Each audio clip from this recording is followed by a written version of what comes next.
जय श्री कृष्ण। मीन राशि और मीन लग्न इनके लिए 26 जनवरी से 1 फरवरी कैसा जा रहा है देखने की जरूरत है। बड़ा इंपॉर्टेंट टाइम है। शनि केंद्र में चल रहे हैं, मदद कर रहे हैं आपकी। गुरु वक्री हैं चतुर्थ भाव में, दशम पर दृष्ट है। प्रोफेशन के अंदर चेंजेस आ रहे हैं। जन्मपत्री अच्छे मूड में, वर्क प्रेशर हो सकता है, नहीं है तो कुछ रिशफल आने के चांसेस बनते हैं। शनि और गुरु दोनों यहाँ पर दृष्ट हैं। एक्सप्लोरिंग कॉम्बिनेशन है, इसमें कोई डाउट नहीं है। बहुत अच्छा काम इस समय आपके लिए। प्रोफेशनल फील्ड बहुत स्ट्रांग है। आप चाहें तो अपनी प्रयास से अपनी तरक्की कर सकते हैं। केतु की दृष्टि भी है धनु राशि पर, क्योंकि राहु मंगल की दृष्टि केतु को स्ट्रेस में ला रही है। एक तरफ तो केतु आपके शत्रुनाशक हैं, यानी ऑब्स्टिकल फ्री कर रहे हैं। डिसीज किसी प्रकार के डिसीज, मेंटल, फिजिकल, फाइनेंशियल, इसको दूर कर रहे हैं। लाइबिलिटीज को खत्म कर रहे हैं। आप फ्री हो रहे हैं काम करने के लिए। दूसरी तरफ केतु की दृष्टि आपके बिजनेस को, काम को थोड़ा सा स्ट्रेस में भी ला रही है, तो आपको थोड़ा सा वर्किंग में थोड़ा ध्यान रखना है। दूसरी बात यह हो गई कि एक सबसे बड़ी चर्चा हम इस वीक में करेंगे इन 4 ग्रहों की, जिसमें शुक्र, मंगल और बुध 3 ग्रह अस्त हैं जो सूर्य के साथ में। शुक्र, मंगल और बुध शुक्र एक अच्छा कॉम्बिनेशन है, लेकिन बुध मंगल कॉम्बिनेशन फ्रीज्ड है। ये कॉम्बिनेशन बड़ा फ्रीज कॉम्बिनेशन होता है, जिसकी दृष्टि आपके पंचम भाव पर है। और ध्यान रखने की बात है, इस वीक में चंद्रमा कर्क राशि में भी आ रहे हैं, तो ध्यान रखने की बात है। ये वीक बड़ा इंपॉर्टेंट है। तो बुध आपका 7th लॉर्ड हो गया, 4th लॉर्ड हो गया, तो मैरिटल और बिजनेस रिलेशनशिप प्लीजेंट हैं, अच्छे हैं, लेकिन फ्रीज्ड हैं। हेल्थ के चांसेस भी हो सकते हैं। Hernia, appendix, stone, arthritis, sugar, thyroid, ये सारी जो कैरेक्टर हैं ये इस कॉम्बिनेशन की वजह से आते हैं। कफ, कोल्ड और टूथ प्रॉब्लम का ध्यान रखना है। केतु के ऊपर मंगल की दृष्टि है, तो ये कभी कभी थायराइड की प्रॉब्लम, शुगर की प्रॉब्लम बढ़ा देते हैं, कभी कभी ब्लड प्रेशर हाई भी कर देते हैं, तो ध्यान रखने की जरूरत है। अब इंपॉर्टेंट चीज क्या है कि 2nd हाउस जो है इस पर मंगल की दृष्टि है और केतु की दृष्टि है। भाई ये मंगल केतु बड़ा एक्यूट कॉम्बिनेशन है। इतना एक्यूट है, ऐसे लोगों को वाणी पर बहुत ध्यान रखना चाहिए। वाणी पर ध्यान नहीं रखेंगे तो चीजें बनती बिगड़ सकती हैं, केयरफुल रहें। दूसरी बात यह है कि वृषभ आपका ये ठीक जा रहा है। बाकी 4th हाउस में गुरु आपके एसेट क्रिएट करा रहे हैं, प्रोफेशन के लिए बहुत अच्छे हैं। चंद्रमा भी अच्छी पोजीशन पे है, चतुर्थ पंचम भाव के लॉर्ड हैं। केतु की हमने चर्चा की, दाहिने पैर में दर्द वगैरह दे सकते हैं। ये दर्द हो गए, खिंचाव हो गया मसल्स के अंदर, थोड़ी इंजरी भी हो सकती है, केयरफुल रहने की जरूरत है। स्पाउस का पार्ट जो है 7th लॉर्ड बुध मंगल के साथ में, शुक्र के साथ में प्लीजेंट है, लेकिन फ्रीज्ड है। हार्निया, अपेंडिक्स, स्टोन वाले इन लोगों को थोड़ा ध्यान रखना है। और किसी तरह कॉन्स्टिपेशन, खास तौर पे मेंटल इनर्शिया, इन चीजों का विशेष ध्यान रखना है। एसेट फॉर्मेशन के लिए बहुत अच्छा है, क्योंकि एकादश भाव में चतुर्थेश और अष्टमेश दोनों बैठे हैं। कुछ न कुछ एसेट जरूर क्रिएट कराएंगे, कुछ न कुछ जरूर खरीदवाएंगे आपसे। भाग्य का लॉर्ड भी अच्छा बैठा हुआ है, लेकिन अभी चीजें थोड़ी थोड़ी सी रिजल्ट आने लगेंगे। नेक्स्ट वीक के अंदर ये ग्रह शिफ्ट हो रहे हैं बाहर, तो मंगल सूर्य अकेले जब पड़ जाएंगे तो आपको अच्छी मदद करेंगे।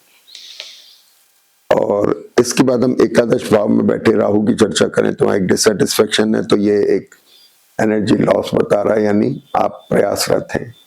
द्वादश का भाव बड़ा इंपॉर्टेंट है, जब राहु केतु वर्गोत्तम के बैठे हैं, जो आपके इसको बड़ा इंपॉर्टेंट बनाते हैं। कुछ ग्रह ऐसे होते हैं जो द्वादश में अच्छे होते हैं, जो जन्मपत्री को मूवमेंट में लाते हैं, चलायमान करते हैं, और जब जन्मपत्री चलेगी तब भी बेटर रिजल्ट भी अच्छे आएंगे। अब आ जाते हैं 26 तारीख को। सबसे पहले चंद्रमा मेष राशि में। मैंने मेष राशि की चर्चा की, मंगल और केतु से स्ट्रेसफुल है। चंद्रमा के आते ही यहाँ पर थोड़ा स्ट्रेस हो सकता है, क्योंकि चंद्रमा आपके 5th लॉर्ड है, विद्या, बुद्धि, संतान के कारक है। तो केयरफुल रहना है, जुबान में तीखेपन से बचना है, स्पष्टवादिता में बचना है, और चंद्रमा थोड़ा स्ट्रेस में जा सकते हैं। अगला 27 तारीख को चंद्रमा वृषभ राशि में आते हैं। चंद्रमा जैसे ही आते हैं, शनि की दृष्टि है, रीडिफाइनिंग मोड में है। आपका रिडिफाइनमेंट एक्सपेंसेस को लेकर के भी आ रहा है, आपके सोच विचार को लेके आ रहा है, बच्चों को लेके आ रहा है, संतान पक्ष को लेके आ रहा है। पढ़ने वाले बच्चे भी रिडिफाइन कर रहे हैं अपने सिस्टम को कि भाई कैसे बेटर करें, वगैरह वगैरह। वृषभ राशि में चंद्रमा वर्गोत्तम में दिन में 3 बजे से 8:30 बजे तक है 28 तारीख को। तो 27 के बाद 28 तारीख को चंद्रमा वर्गोत्तम में है, जिसका फायदा उठा सकते हैं नए टाई अप करने में, नई शुरुआत करने में, नई इंपॉर्टेंट मीटिंग्स में, इनमें कहीं आप काम में ले सकते हैं। इसके बाद में चंद्रमा मिथुन राशि के आ गए 29 तारीख को, गुरु के साथ में अच्छा साइन है। यहाँ पर एक बहुत अच्छा कॉम्बिनेशन बन रहा है 5th लॉर्ड और लग्नेश का। वास्तव में से अगर नक्षत्र और अच्छी तो गज के श्रीयो कहलाता है, इंपॉर्टेंट बना रहा है, आपको प्रेस्टीज दे रहा है, रेपुटेशन दे रहा है। ये बहुत अच्छा साइन है, संतान पक्ष के लिए बहुत अच्छा है, एसेट क्रिएट करा रहा है। अब इसमें मिथुन राशि में जब चंद्रमा है तो 30 तारीख को 2:30 बजे के बाद में वर्गोत्तम में आ रहे हैं। इसे भी आप काम में ले सकते हैं, अच्छा टाइम है। और किसी नए टाई अप करने में, मीटिंग्स में, नई शुरुआतें करने में अच्छा टाइम है। अब मैं चर्चा करूंगा सबसे इंपॉर्टेंट 31 तारीख को जो कर्क राशि के चंद्रमा आ रहा है। ये चर्चा बड़ी इंपॉर्टेंट है, सारा फोकस जो है मेरा इस वीडियो का इसके ऊपर है। लेकिन हमारा चैनल पहले सब्सक्राइब करें, फिर हमारी ये बातें सुने। ये चंद्रमा जो है ये 5th लॉर्ड हो गया, जिसके ऊपर 6th, 7th, 8th, 9th इन लॉर्ड्स की दृष्टि पड़ रही है। खास तौर पे चंद्र और बुध का कॉम्बिनेशन बहुत इंपॉर्टेंट है। चंद्र बुध का कॉम्बिनेशन इसलिए इंपॉर्टेंट है कि अगर आपकी जन्म पत्री फेवरेबल है, अच्छे फेवर में, चैलेंजिंग मूड से बाहर है, तो ये आपके थॉट प्रोसेस में बड़ा जबरदस्त इफेक्ट डालती है। इमोशनल नहीं होना है, इमोशनल ब्रेकडाउन से बचना है, प्लीजेंट है, अच्छा है, भावुकता में आके कोई बड़ा निर्णय नहीं लेना है। 7th लॉर्ड जो हुआ, बच्चों को लेके, स्पाउस को लेके कोई ऐसा इंपॉर्टेंट निर्णय नहीं लेना है। एसेट को लेकर के यहाँ भावुकता में आके कुछ एसेट ले सकते हैं, उसकी वजह से थोड़ी लाइबिलिटीज भी क्रिएट हो सकती है, इसका थोड़ा सा ध्यान रखना है। तो ये कॉम्बिनेशन जो है, अगर आपकी जन्मपत्री अच्छी है तो एकदम से उछाल देता है। ये किसमें उछाल दे रहा है? आपके एसेट क्रिएट करा सकता है, पैसा दे सकता है आपको, लेकिन उसमें लाइबिलिटीज भी क्रिएट हो सकती है।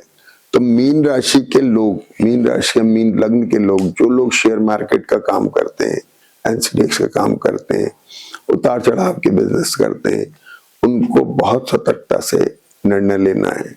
ऐसा ना हो भावुकता में आप कुछ गलत निर्णय ले जाएं और एकदम से निष्कासन हो जाए पैसे का या आपके एसेट का लिक्विडेशन।